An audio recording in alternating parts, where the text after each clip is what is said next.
Hey there folks, so today there's something I would like to talk about, and that is the new info and what they had shown off for the upcoming Dissidia game. Now, in my first discussion video, I believe I talked about a console release. Well, I was completely right, because not only is there going to be an arcade release, like initially stated, but there's going to be a PlayStation 4 release. But the PlayStation 4 release won't happen till a year after the arcade one. So if the arcade one comes out this year, which, cross our fingers, it happens, next year we'll be seeing the PlayStation 4 one. Yay. Now, a bit more of the info that was brought out was the characters. Now, we know that some of the old ones are coming back, like Warrior Light, Tara Bradford or Tina, Lunith or Onion Knight, Cloud Strife, and Lightning. I believe I got all the right names. But there are a couple of new ones that they had shown off. One from the mainstream games, well, main games, is Ishtola. Hopefully I pronounced that correctly.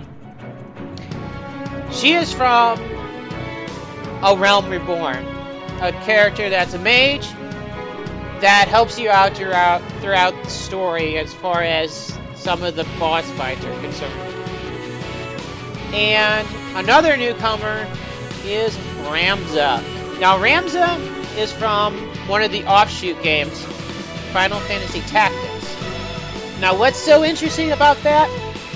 Well, it means that any of the games that are under the name of Final Fantasy have a chance of being in this game now. Considering that it's going to be on a bigger game, a bigger console engine than the PlayStation Portable, oh, I can totally see there being at least 3 characters from each of the games that's going to be represented. Another thing they showed off was the fields. Well, combat. Battlefields. Now, we know that from the first trailer, they showed off the open field from Final Fantasy 1. Now, this field was right outside of Castle Corneria. Because if you looked at the background of the first trailer, you can see the castle. And it was the same place where the prelude, I believe it was, took place right after you leave the castle and they had built the bridge. So that's really interesting. Nice little touch to detail. Now, they showed off at least 2 other fields that I can think of right off the top of my head. They showed one that was from Final Fantasy 13. Now, as far as the name is concerned, I am not completely sure. But I know, or I do believe, it was to one of their train stations that was shown off in the game.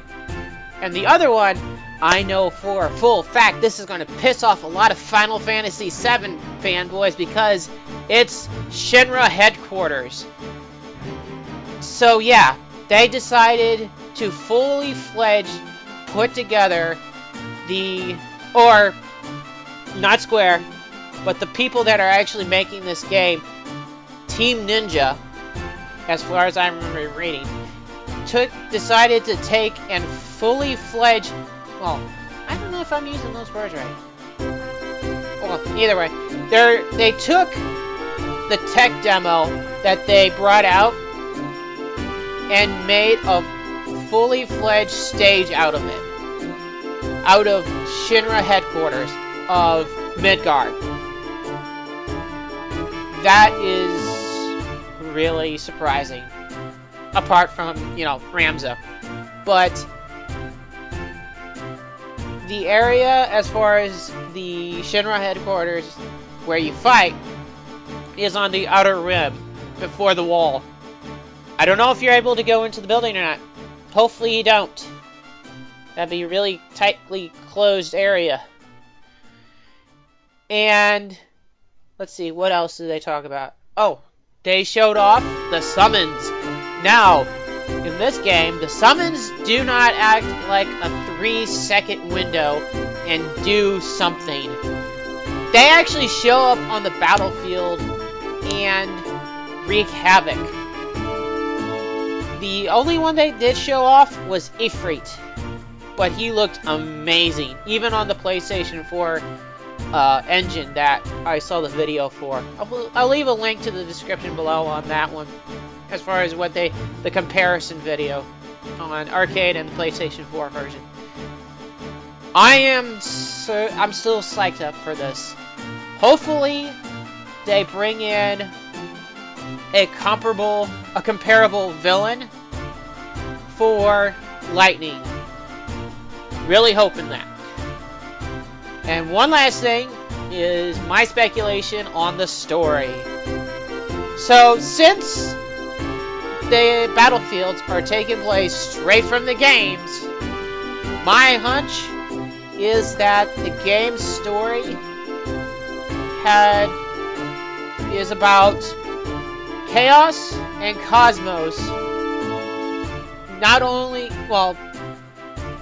have the warriors come back from the other world, I believe that's what it was called, but Cosmos and Chaos had followed in their wake and are now wreaking havoc and protecting in the warriors' home worlds. Oh, I completely forgot one thing.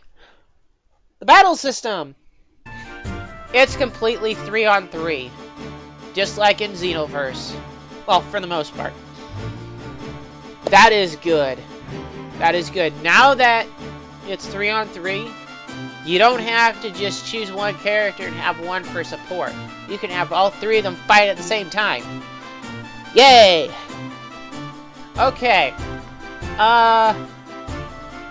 Battle HUD is about the same from the other two Dissidia games, from what I can tell. At least the updated one is. First one was weird looking. But anyways, that's it for today.